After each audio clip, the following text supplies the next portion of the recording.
Just an awful way for this Raptor team to end the road trip.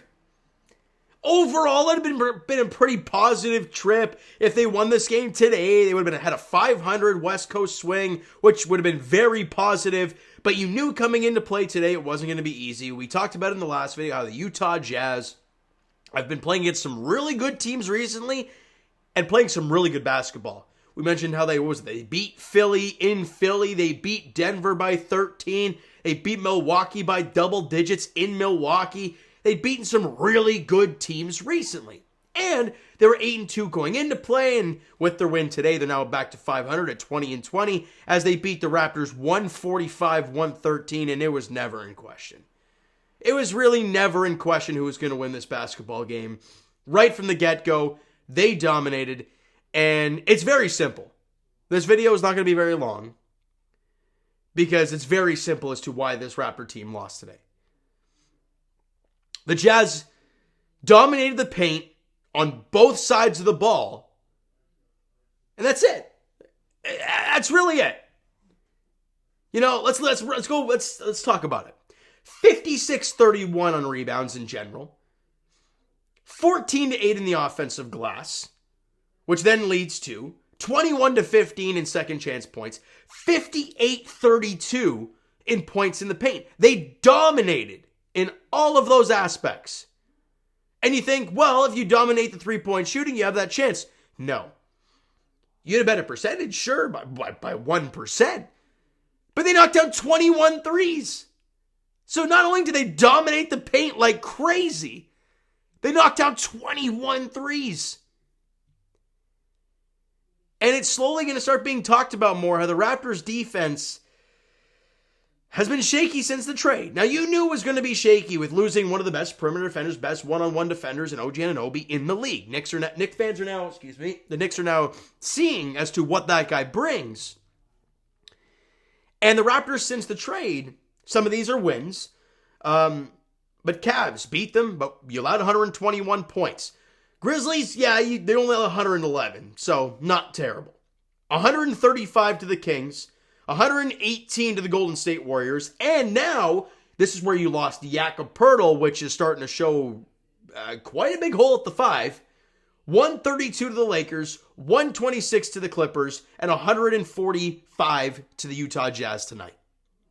And them dominating the paint without you having a real 5 is tough, especially when a lot of their important players are big.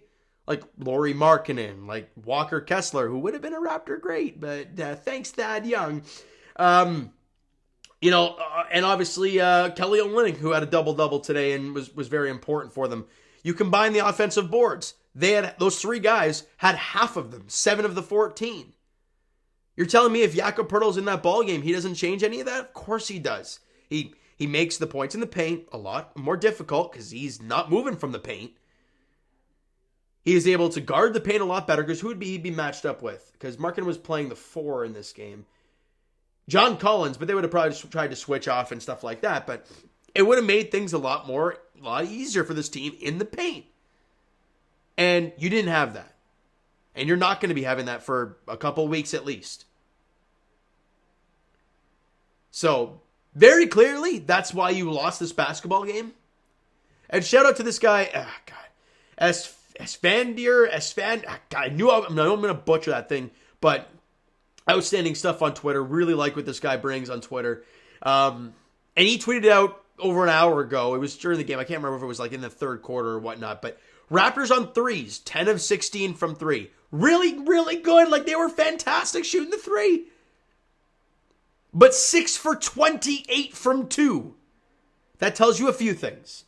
It tells you, one, how good their interior defense was, and also how the Raptors were not finishing at all at the rim. In the early goings of this game, you saw Scotty missing easy bunnies. You saw Emmanuel quickly had a couple layups that just would not go for him. That's the one thing about him that I've noticed that he has to work on still. He's got that nice floater. He's a great three-point shooter. I think it was, 3 of 3 today? Yeah, 4 of 4 from the line. Really good stuff from Emmanuel quickly, right? But when he gets in the paint and he's hitting downhill and there's no floater available, the offense gets stuck, or he misses an easy layup, or stuff like that. He's wary about shot getting blocked, or I don't know what it is, but there were a few times in that first quarter where he was cooking early, right? He had the first, 10 points for the Raptors, or the first 8 of the 10, or something like that. But there were moments where I saw easy layups, or a layup for and one, and he doesn't make it, or it's not even really close. So those are things he needs to work on still, but there's definitely signs that Immanuel Quickley is a really good player, and I'm really, really loving what I'm seeing. But on the defensive end, the Raptors overall as a team look shaky now. Is that a credit to, one, the Jazz being a really good team, two, last game of a really long road trip for a new team, and three, one of your star players getting trade talks that's starting to heat up? Like Pascal Siakam, obviously, I doubt he'll be a Raptor after the trade deadline. If he is, I'll be quite frustrated. Because if you sign him, well, we're still this team. Right? And if you don't sign him, and it's past the trade deadline, we're having another Fred VanVleet situation, which is, you cannot let that happen. So, and for him, he struggled really bad early in this basketball game. Really bad. It's like 1 of 6, 1 of 7, and there was one play, oh my God. Jonte Porter, a massive block at the rim. Off of Sexton? No, Clarkson. One of the two. And then he gives it up to the point guard. Was it Dennis or Quickley? Either way. And they go to Pascal. Pascal's not even looking at him. He's looking up the court, running like this. The ball's just going right beside him. And then they get the ball and turn the other way, and he's like, oh, there it is. Turn around. Know where the ball is. Want the ball. And it's just like, oh my God. It was so frustrating. And yeah, sure. Turned it on in the third quarter. Had 27 in the game. 8 of 14 from the field. 5 of 6 from 3. All great stuff. Doesn't help that you were down double digits the entire time that was happening. And the team did not play a single lick of defense when that was all happening. But I just want the change. They need to continue to change this team, because you've seen the little spurt they get when it's a new look. But with Pascal Siakam at the helm, it's never been a thing. It's never been good enough. He's not your number one. He wants to get paid like your number one, and it just can't happen. I'm not going to really go off on any other stats other than somehow Scotty Barnes missing 6 free throws today, which is weird. There was one moment where he botched both free throws, and then the ball came right back to him. And then he somehow gets back behind the three-point line and hits a 3. It's just like, oh, okay. Missed both free throws, then hit a 3. Yeah, it makes total sense.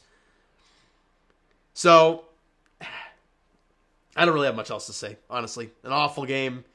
Thank God these West Coast games are over with. And you finally come back home. But now you're playing the damn Boston Celtics. A team who is 29-9 on the year. Just got slaughtered by the Utah Jazz, or Milwaukee Bucks. You can tell it's late at night. I'm so tired of these late games. But finally, come back home. 7:30 tip-off at Scotiabank Arena. We'll see what happens moving forward. One game at a time. The Raptors are now season low, 9 games under the 500 mark. Got to find a way to win a basketball game. If you can find a way to do it against Boston, vibes change instantly. All right, so you know what, guys? That's going to do it for this one. If you enjoyed the video and not the result, hit that like button. I do appreciate it. Hit the subscribe button. You guys not already, comment down below your thoughts on the video, thoughts on the game. Would you like, would you not like from today's game for the Toronto Raptors?